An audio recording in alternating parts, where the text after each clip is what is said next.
Good evening, Excellency, ladies and gentlemen. Once again, welcome to Cambodia Global Dialogue of Southeast Asia TV. Tonight we have the pleasure to have somebody who's very much specialized for the last decade or so on issues relating to IT, information technology, and his company is Digital Divide Data, most Cambodians know by DDD. And we have the pleasure to welcome the general manager, a Cambodian who has been working with the company since the very beginning. Welcome, Kunthi. Kunthi Kann, but I'll call you Kunthi, okay? Kunthi, welcome to the show. Thank you, High Excellency Siphana. I'm very excited and thank you for your invitation. Good morning, ladies and gentlemen. I'm Kunthi. Good, Kunthi. Before we go to have a chat on that, let me just set the context a bit. You know, in the last 6 months or so, we have discussed quite a bit on issue, theme relating to Cambodia economic development, but more so in the context on how do we position Cambodia in its role, its place in the region, in the world, and the various sectors that we cover are quite broad and ranging: economic, environment, tourism, and everything. We did even cover IT also, but for most of us, we see IT in Cambodia as mostly company come to sell computer, company come to sell equipment, everything, and we use every day. But we don't know that in Cambodia we have company who are actually doing something what we call outsourcing. So this is pretty much the theme that Cambodia are able to bring job that supposed to be in overseas to come to Cambodia, and the Cambodian, without leaving, Cambodia, could take and do the job that is supposed to be in other country. And the trend in the world is that global outsourcing is become a day-to-day reality now. So, Kunthi, maybe for a couple of minutes you could share with the audience a bit about yourself, about DDD, and what it's all about. Yes. Thank you very much. First start with myself. Basically, I was born to one of the farmer family in Kampong Speu province. Yes. So I'm the youngest child in the family. Usually in Cambodia, you say that if you were born as the youngest, you get a special treatment from families or whatever. Okay. But it's quite opposite with me because my mom said that I have nothing for you to inherit because I spent all the money and I said to put your elder brother. Yeah, elder brother, yeah. But I have lots of land for you to be a farming if you want to be a farmer. Okay. So yeah, so I graduated from high school in 1998. Okay. At that time, maybe thousands took the exam, 2 or 3 passed. It's very strict, so you feel about you. But then I ended up working as a farmer for 1 year. Oh, is that right? Right. So, but I learned that I could not be a farmer because it's so hard. You woke up in the morning, you go to the fields and came late. And just feel asleep and tired. Yeah. If I woke up late, my mom would bring a bucket of water or use a stick to like. Yeah. So that's my background. In terms of digital divide, it's a social enterprise. Yeah. What is a social enterprise? It's a social enterprise. In Cambodia, most people know company and NGO. Yes, exactly. Company is a profit-oriented. NGO is a non-profit. Social enterprise is the mix. We're using the business model to generate the revenues to support our social model. So basically, we are trying to self-sustaining. Yes. Rather than asking for money from donor. And when the project finish, it's not sustainable. So we try to be self-sustaining. So how you do that? How you do that? It's through IT outsourcing that you have just described. So basically, when we are talking about outsourcing, it's a so what I would say is we call BPO, business process outsourcing. And if we're talking about this, India is leading the world. Give me some example, concrete that people know, So business outsource because of from a cost perspective. Yes. For example, most of business in Europe or in Western, they outsource to India, outsource to Philippines, outsource to Cambodia because labor.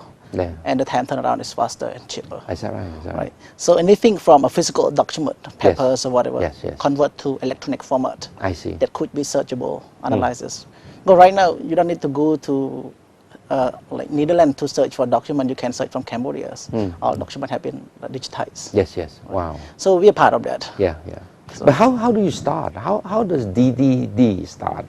So it's a long story actually. Our CEO Jeremy Hockenstein, he he got his bachelor from Harvard University. Yes, yes. He got his master from MIT, Yes. famous school. Yeah, yeah. He started his career as a McKinsey consultant. Yes. He came to Angkor Wat. He know Cambodia through Angkor Wat. More people know Cambodia through Angkor Wat. He saw a lot of students and studying IT and computers, and they're so excited. So he asked them, why you study English and computer? He said, I expect to get a good job. But he looked at the market, there's no job available. So he was thrilled with the people. So he just wanted to create something. So I think in 2000, he came and recruited 3 managers sent to India. Yes. Knocked on 10 doors of the BPO business, 9 rejected with the reason why they have to train our competitors. Oh, yeah, yeah, sure, But sure. one have to say, okay, I think you want to have the world, so we have you.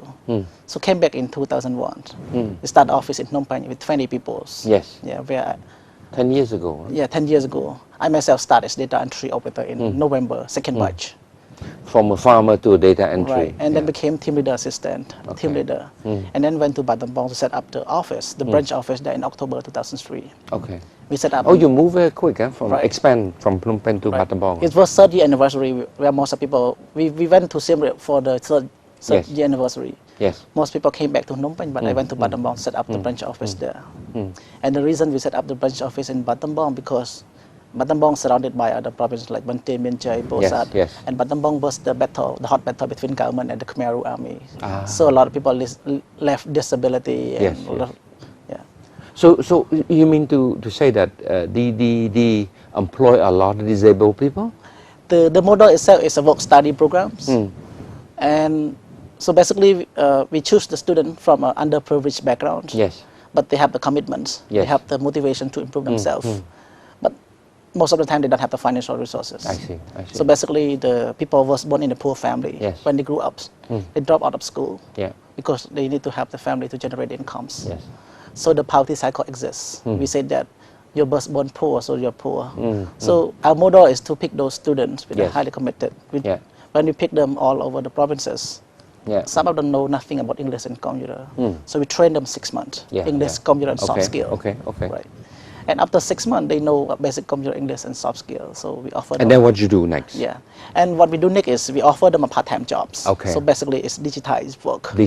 By digitizing, you mean take a document, scan it, and turn to a PDF file or something like this? Yeah, I mean, it's very, so a simple idea or process is that you take the physical documents. A book? Yeah, a book, Okay. a newspaper, or magazines, Okay. or archive. Yes, yes. Scan it, Yes. digitize, Yes.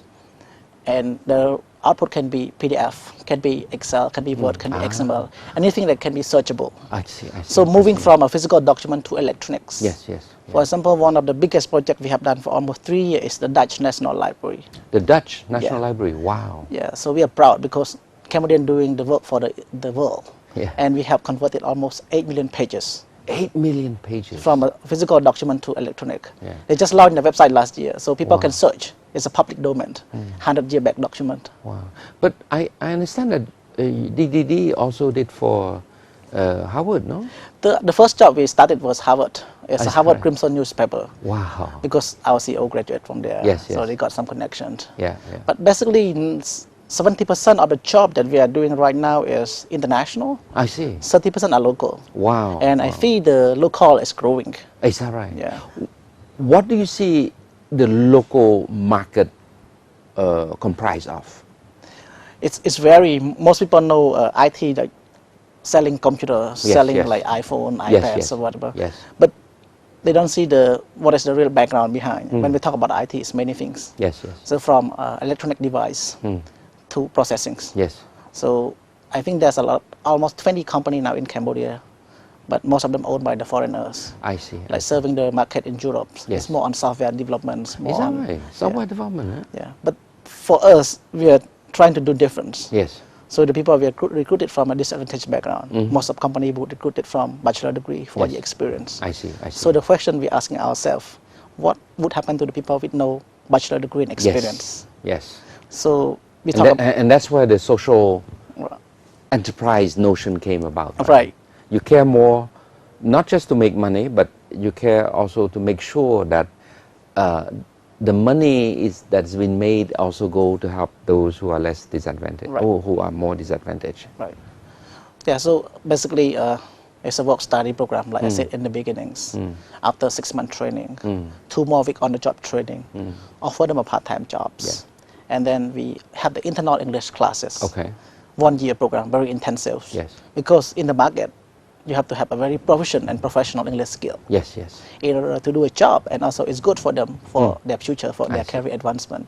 And after that, they start as the data entry, they digitize. What is next? So basically it's a work study program. It's 4 or 5 years. Yeah. It's part-time work. We have 2 shifts. Yeah. 1 shift in the morning and 1 shift in the afternoon. Yes. And if they work in the morning, after 1 year, we offer them a scholarship to study at university. Oh, okay, okay. But before giving them a scholarship, it's career counseling. I see. Because in general, Cambodian students would choose the subjects based on their friend. Yes, yes. you're right. They see right. friends study ITs or whatever. They don't know if they, So they don't ask themselves what would they like to be. So we see a lot of students graduate. So a lot of students drop from like 3rd year and 4th year and we don't want to say this. Yes. So we give them a career counseling. Basically just asking them a lot of questions what you want to be and some sort of personality test. Mostly in IT area? No, actually they're working in IT, but the subject they study at university is not in IT. They study finance, banking, economics. I see. Like English. But with the base of IT base, Right. So it's more like, yes, they have the English, they have the IT knowledge, and they can move to real sector like banking, finance, or whatever. Right. In simple, in the real market right now, in Cambodia, in the world, if you don't know English, if you don't know computer, you cannot get a job. Exactly. So it's about employment skill. Exactly. It's about employment skill. Yeah, I mean, you can look at the CV and a lot of people having English and computer skill, but they're not up to the level expected by the employers. I see. So you see a lot of students say, oh, there's no job available, but there's a lot of employer looking for people. So digital divide, that notion digital divide is, when we use the word divide, we mean, in a physical sense, divide between the rich and the poor, the urban area, the rural area is a divide, right? Yes. Division. You're on one side and then this side. Digital divide is more that this side don't know much about the IT world, this side know much about IT world.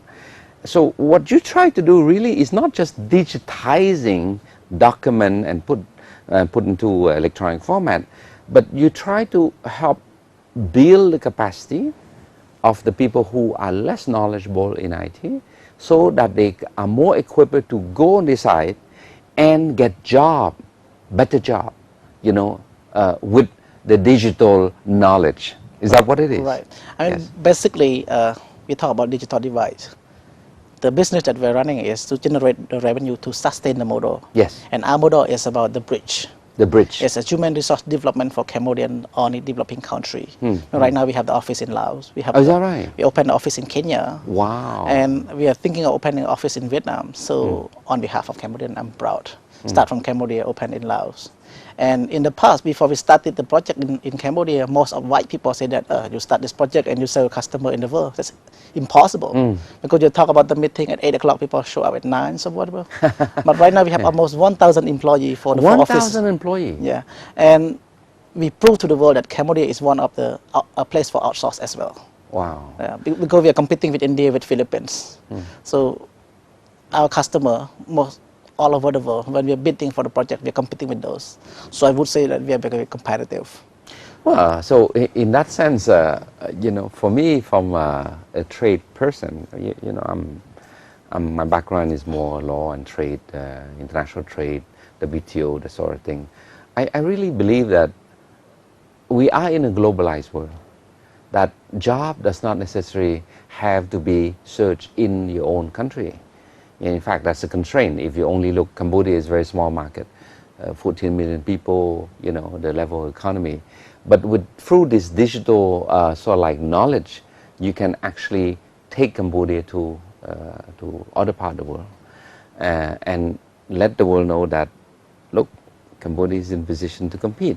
And I have to say something more comparatively a little bit different in the sense that we're not talking about digital divide, that you can now compete with big company in the rest of the world to get their job. Look, when you have 1,000 people working, that's a lot of job, that's a lot of mouths you need to sustain, right? It's a lot of income you need to sustain.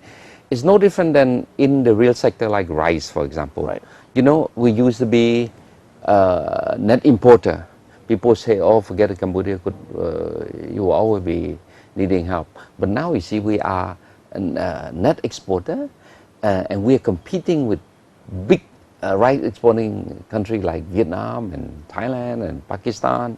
So this is another good story that I'm very happy to say, that not just in the physical export world, but here you are exporting. In this sense, you are exporting. So this is good.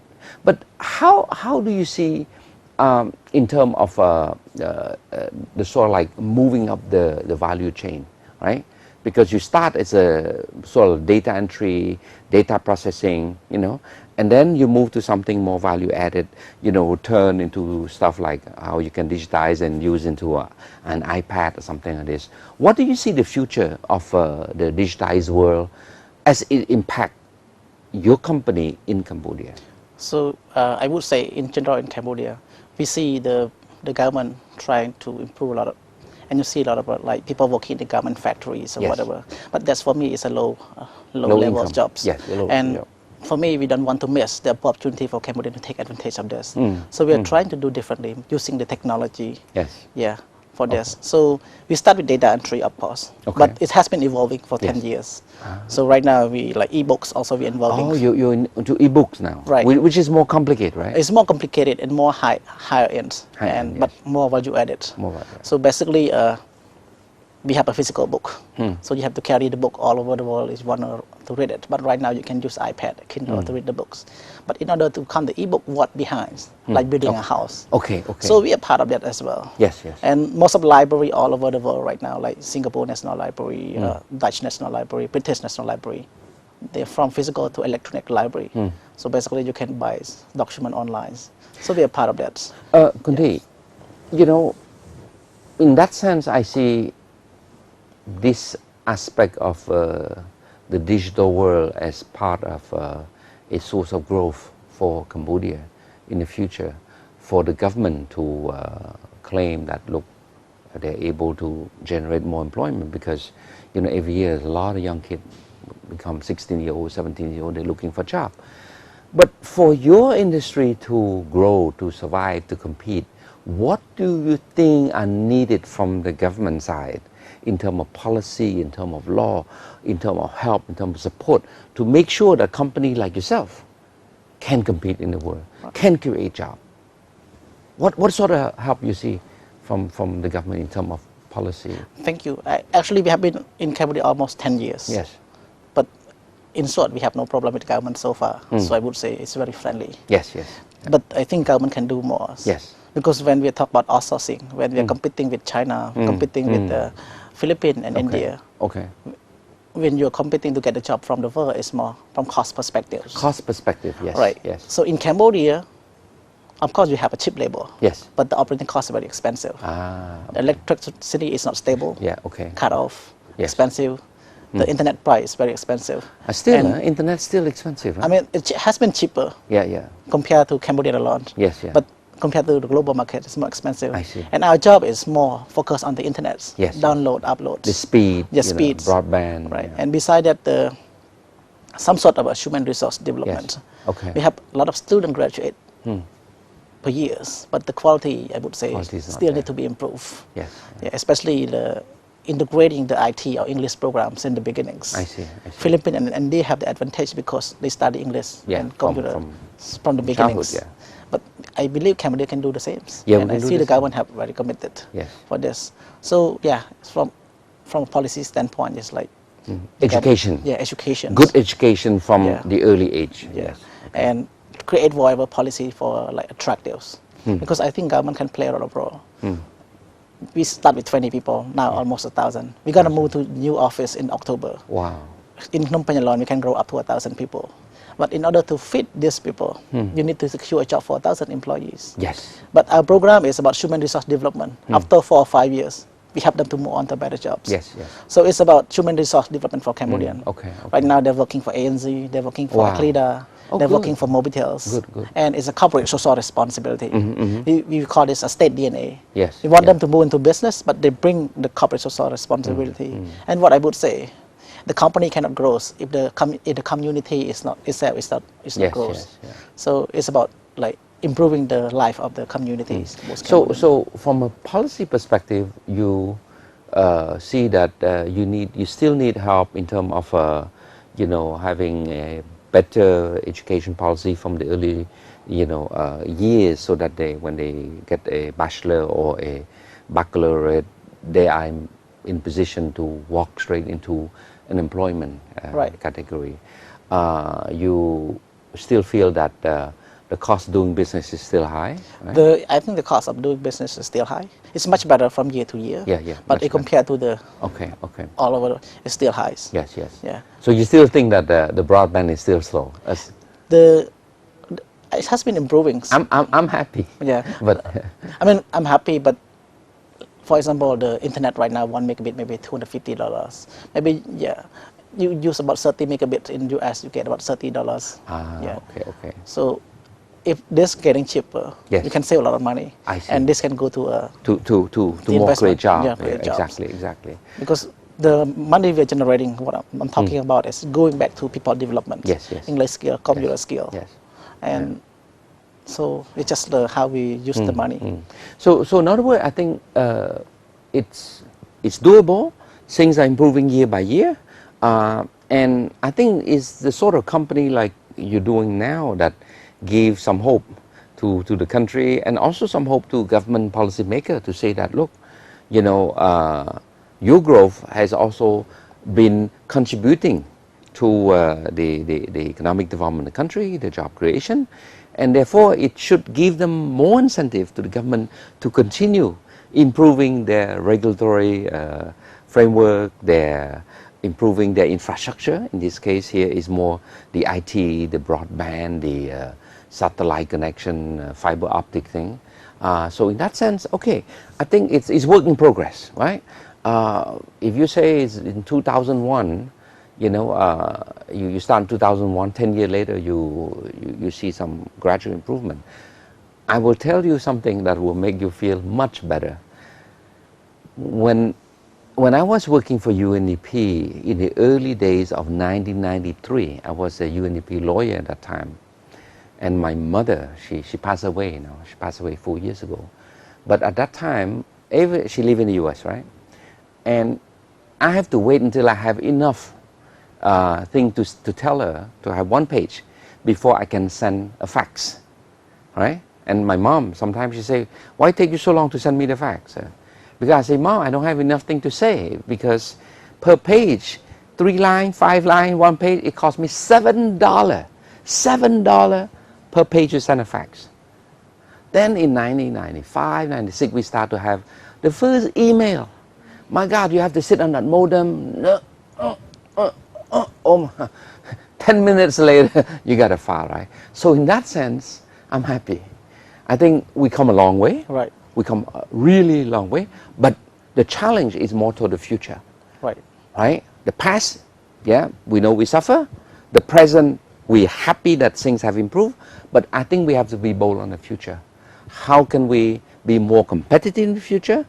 And in terms of electricity, I think it's a matter of a couple more years. You'll be happy to know that a lot of our electricity production will be coming on stream with hydropower from Kamchai, from Kampot. All this major infrastructure will come into place.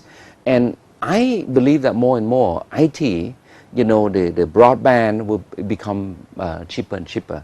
And to me, it's good because I see a lot of IT company competing for customer. So hopefully all these things will help bring down the costs, and then it enable you to expand your business.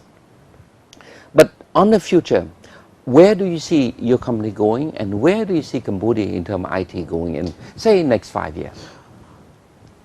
Let's say if we talk about digital divide data loans, in next 5 years, we want to see Southeast Asia or Cambodia becoming the hubs of the digitization. We want to prove to this. Yes. So even we have been operating for almost 10 years. Every year we grow about 40%. Yes. And this year we are planning to grow double.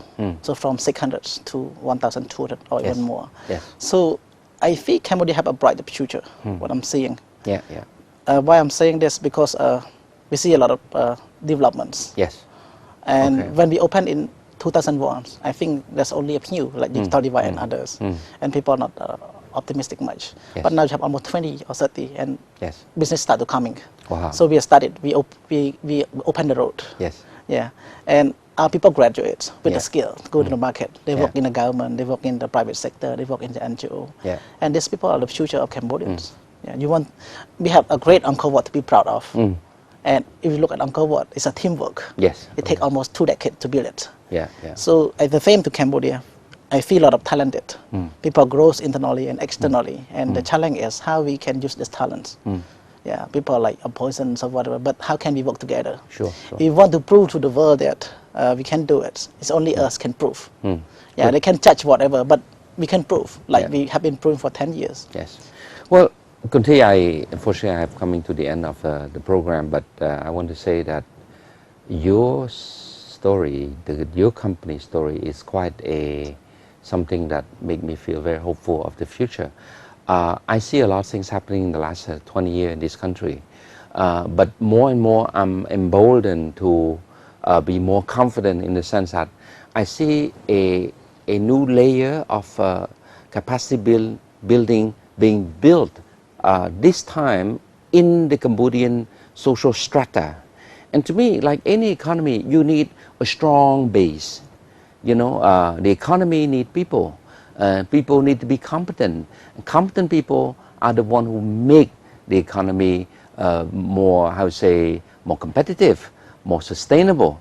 But the point is that we see this gradual improvement climbing up the value chain, from just data entry to do e-book, which require more sophistication in terms of knowledge, right? And that is something that I would want to close at the end of this program by saying that, you know, Cambodia is well placed in the regional, in the world, in the regional space, in ASEAN, and with the right policy that the royal government in Cambodia, particularly, I see that under the leadership of like Prime Minister Hun Sen, I mean, he is a firm believer of economic liberalization. He's a firm believer of education. He's a firm believer of that opening the country will bring wealth and prosperity to the country.